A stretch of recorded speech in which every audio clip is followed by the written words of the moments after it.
Hi guys, and welcome back to A Fishy Business. And today we're back on the aquarium. My CO2 is almost out, so I'm going to show you exactly how I change over from my old cylinder over to this new CO2 cylinder.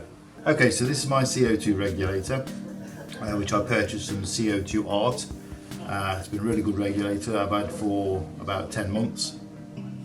So we can see it's a dual stage regulator, and as you can see we're well below the red, well below 500 and nearly on zero. Still getting a little bit out of it, but I thought today I'll swap it over because no doubt by tomorrow morning it'll be completely out. So we'll just we'll go through exactly how I change that over. So the first thing I'm going to do is switch this gauge off, which completely shuts the CO2 off. And then also the needle for the bubble count, I'll switch that off. So that shuts both valves off completely. And then to shut the CO2 tank off, if I can get this off.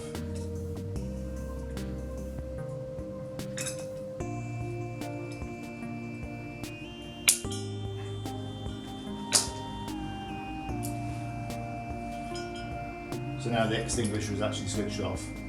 So the regulator is off, the needle valve is switched off, and now we've actually switched the cylinder off as well. So we're just going to crack this nut open.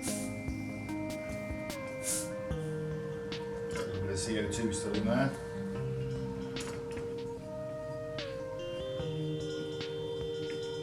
Take it off the thread. Okay, so the regulator is now off the CO2 cylinder, and one thing you've got to make sure is just underneath that nut, if the camera hasn't gone too blurred, struggling with the focusing today, there's this nylon washer which you've got to make sure you don't lose. If you lose that and it doesn't go on to your new cylinder, you're going to leak CO2 rapidly. So make sure that nylon washer is in place for when you replace it onto the new cylinder.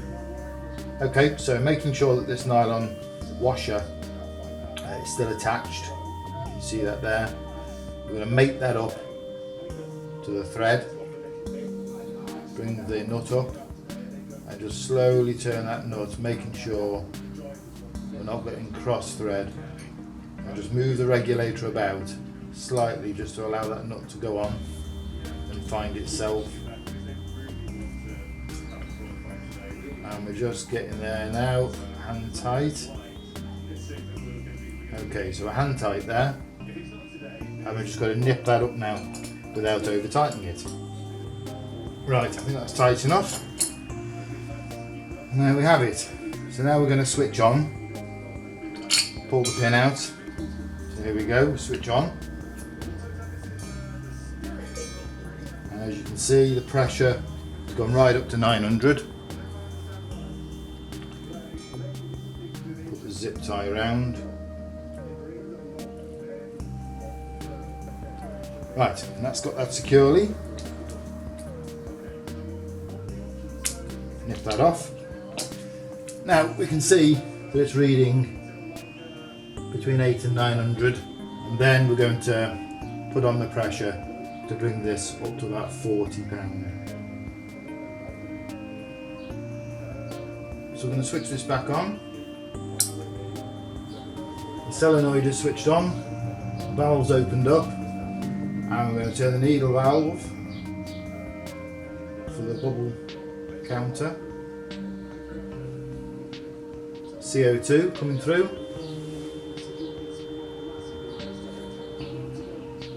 This is now dropping, so I'm just going to let that settle and see how far that needle drops before I turn this valve here to increase the pressure.